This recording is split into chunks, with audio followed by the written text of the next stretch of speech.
রান্নাঘর আবার বসে গেলাম আমার মোচা চচ্চড়ি করে। আজকে মোচাটাকে এরকম করে কেটে সিদ্ধ করে একটু জলটা ফেলে দিতে হবে, দিয়ে তারপরে ভাজতে হবে।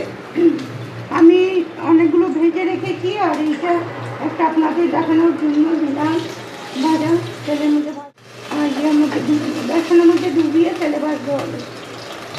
এইবার অন্য কড়াইয়ে আমি আলুটা ভাজছি। আলুটা ভেজে দিয়ে লঙ্কা ফোড়ন, কালো জিরা লঙ্কা ফোড়ন দিয়ে আলুটা ভাজলাম। আলু ভাজা করি। এখন হলুদ দেবো, একটু হলুদ দেবো আর লবণ দেবো, দিয়ে ভাজবো।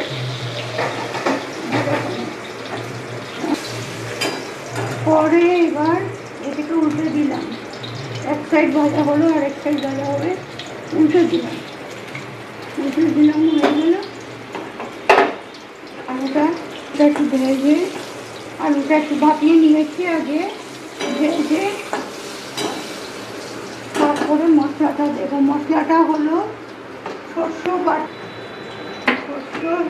সর্ষে বাটা, তারপর আপনার লঙ্কা গুঁড়ো, কাশ্মীরি লঙ্কার গুঁড়ো, হলুদ গুঁড়ো এবং একটু দিলাম, দিয়ে নাড়া দিচ্ছি। নাড়া দিয়ে এবার এই ইয়েটা দিয়ে দিলাম। এইবার এটা সরষে বাটা দিয়ে দিলাম। দিয়ে একটু নাড়াচাড়া দেবো,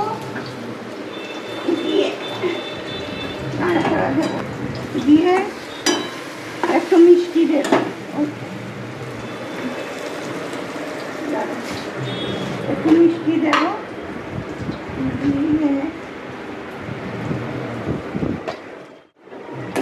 মিষ্টি দিলাম।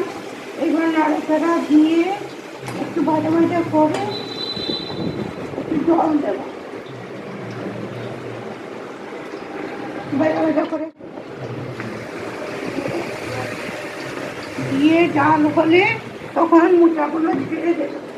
এই মোচাটা ভাজা হয়ে গেছে।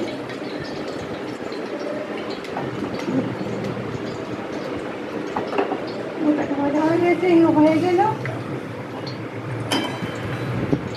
তারপর একটু লেবু চিপে দেবো। এই যে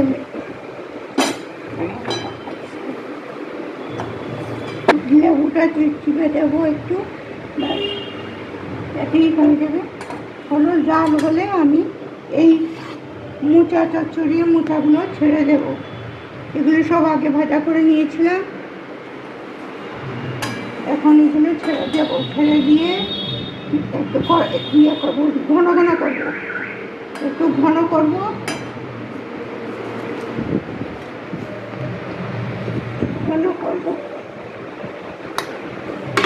তারপরে কিছুটা কাঁচা লঙ্কা দিয়ে দিলাম,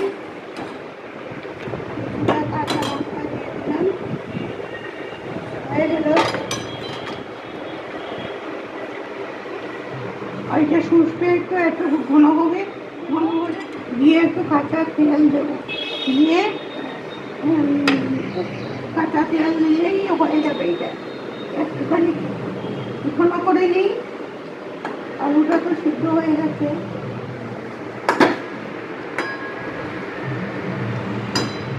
তারপরে ঢালবো, একটু কাঁচা তেল দেবো।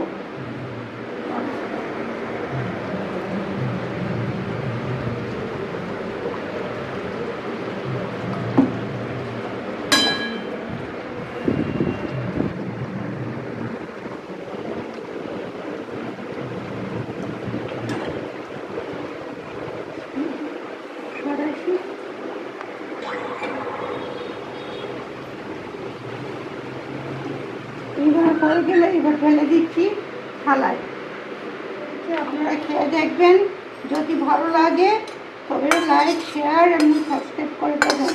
অবশ্যই পুরোটা দেখবেন, পুরোটা দেখে কমেন্ট করবেন।